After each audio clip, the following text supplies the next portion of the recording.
हरे कृष्णा सभी भक्तगणों। अब हम भागवत गीता का फिर से आरंभ करते हैं और जहाँ पर हमने छोड़ा था छठे श्लोक पर, उसके आगे हम पढ़ेंगे। तो सबसे पहले हम मंगलाचरण आरती से शुरुआत करते हैं। ओम अज्ञानतिमिरान्धस्य ज्ञानाञ्जनशलाकया चक्षुन्मीलितं येन तस्मै श्रीगुरुवे नमः। श्रीचैतन्यमनोभीष्टं स्थापितं येन भूतले स्वयं रूप कदा मह्यं ददाति स्वपदान्तिकं। वन्देऽहं गुरु श्रीयुतकमलं श्रीगुरुवैष्णवांच विशांच श्रीरूपसाग्रजातं सहगण रघुनाथान्विशांच तं सजीवं साद्वैतं सावधूतं पर्जन्यसुतं सहितं कृष्णचैतन्यदेवं श्रीराधाकृष्णपादान् सहगण ललिता विशाखान्वितांश।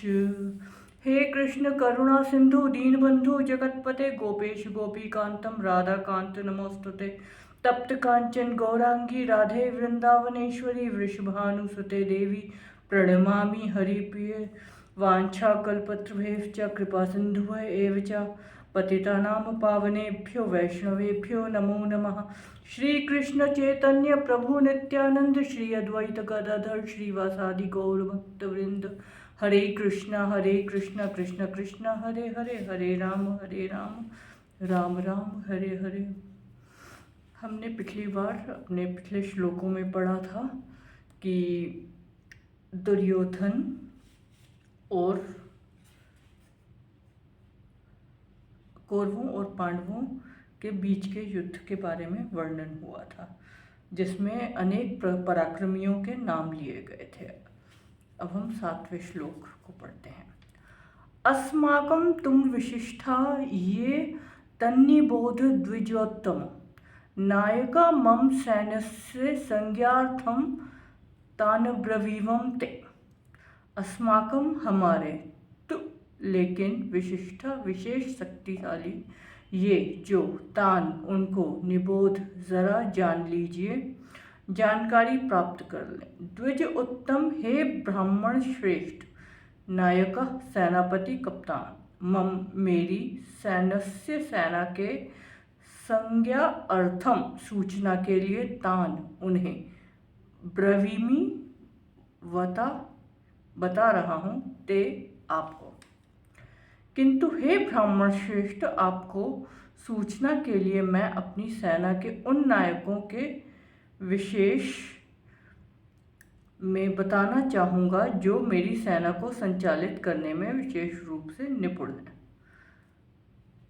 भावं भीष्मस्य कर्णश्च कृपस्य समितिञ्जस्य अश्वत्थामा विकर्णश्च सोमदत्त तवेव च। भगवान आप, भीष्म पितामह, च भी, कर्ण च और, कृपाचार्य च तथा, समितज्ञ से सदा संग्राम विजयी, अश्वत्थामा नाम, विकर्ण च तथा, सोमदत्त का पुत्र, तथा भी, एव निश्चय ही, च भी। मेरी सेना में स्वयं आप, भीष्म, कर्ण, कृपाचार्य, अश्वत्थामा, विकर्ण और सोमदत्त का पुत्र भूरिश्रवा आदि हैं, जो युद्ध में सदैव विजयी रहे हैं। तात्पर्य: दुर्योधन उन अद्वितीय शूरवीरों का उल्लेख करता है जो सदैव विजयी होते रहे हैं। विकर्ण दुर्योधन का भाई है, अश्वत्थामा द्रोणाचार्य का पुत्र है और सोमदत्त या भूरिश्रवा बाल्हीकों के राजा का पुत्र है। कर्ण अर्जुन का आधा भाई है, क्योंकि वह कुंती के गर्भ से राजा पांडु के साथ विवाहित होने के पूर्व उत्पन्न हुआ था। कृपाचार्य की जुड़वा बहन द्रोणाचार्य को ब्याही है। अन्य च बहवः शूरा मर्दथ्य त्यक्त जीवितः नानास्त्रः प्रहरणां सर्वे युद्ध विशारद। अन्य सब, च भी, बहवः अनेक, शूरा वीर, मत्त अर्थे मेरे लिए, जीविता जीवन का उत्सर्ग करने वाले, नाना अनेक, शास्त्र आयुध, प्रहराम ये युक्ता सुसज्जित, सर्वे सभी, युद्ध विशारद युद्ध विद्या में जो निपुण हो।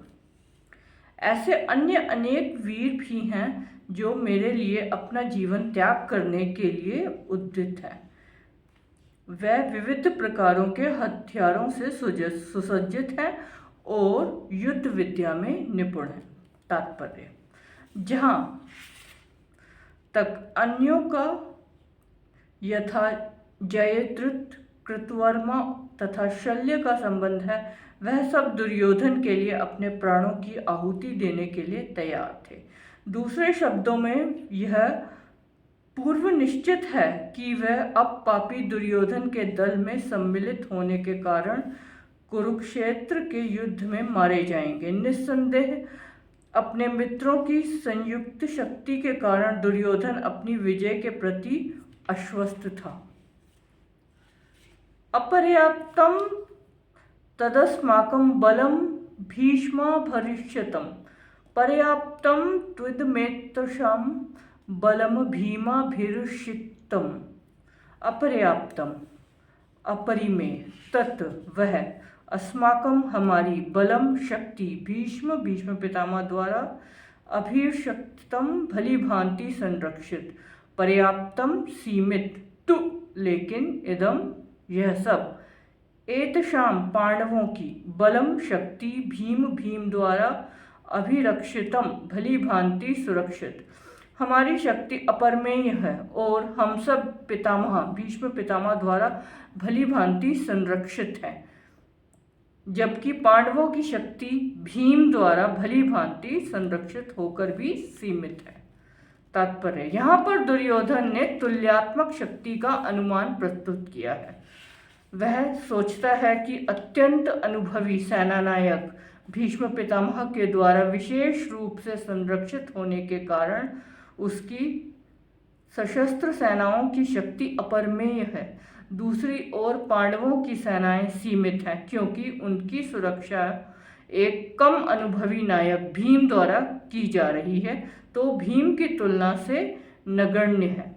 दुर्योधन सदैव भीम से ईर्ष्या करता था, क्योंकि वह जानता था कि यदि उसकी मृत्यु कभी भी हुई तो वह भीम के द्वारा ही होगी, किंतु साथ ही उसे दृढ़ विश्वास था कि भीम की उपस्थिति में उसकी विजय निश्चित है, क्योंकि भीष्म कहीं अधिक उत्कृष्ट सेनापति हैं। वह युद्ध में विजयी होगा, यह उसका दृढ़ निश्चय था। तो इन सब श्लोकों में हमने सबसे महत्वपूर्ण एक बात देखी है कि दुर्योधन बार बार अपनी शक्ति का तुल्यात्मक चित्रण कर रहा है पांडवों की शक्ति के साथ, क्योंकि उसकी सेना में भीष्म पितामह है, तो उसे लगता है कि वह ये युद्ध में विजयी होंगे। और क्योंकि एक कम अनुभवी भीम जिस सेना का सेनापतित्व कर रहा है, तो इसलिए कौरवों को अपनी विजय के लिए ज़्यादा आश्वस्तता है। अब हम अगले श्लोक की ओर चलते हैं। अयनेषु च सर्वेषु यथा भागमवस्थिता भीष्ममेवाभिरक्ष्यन्तु भवन्त सर्व एव हि।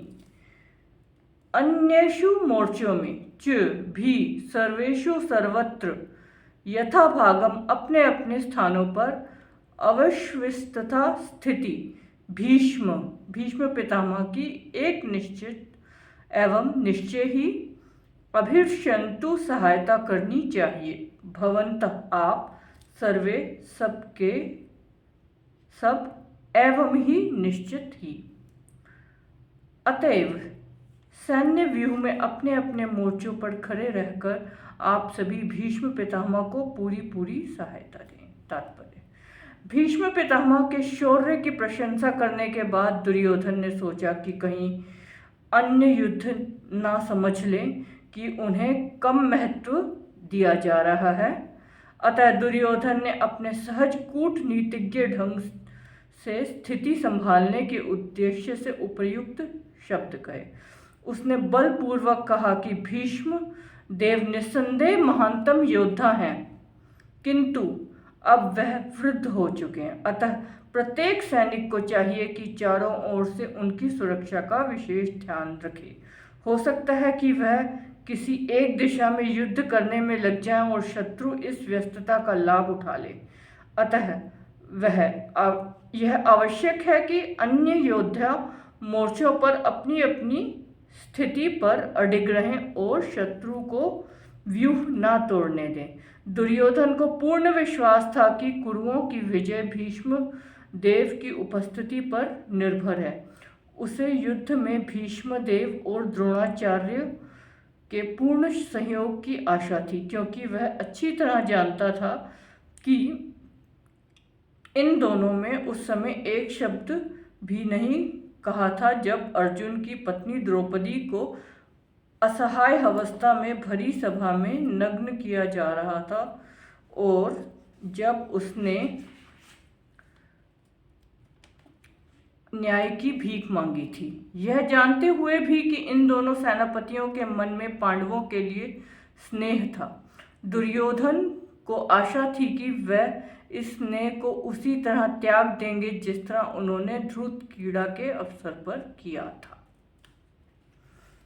तो इस श्लोक में हमने देखा कि दुर्योधन को भीष्म पितामह पे विश्वास है, लेकिन वह एक कूटनीतिज्ञ भी है, तो उन्होंने अपनी सेना नायकों और सैनिकों को उनका मनोबल बढ़ाने के लिए उनकी भी प्रशंसा की है।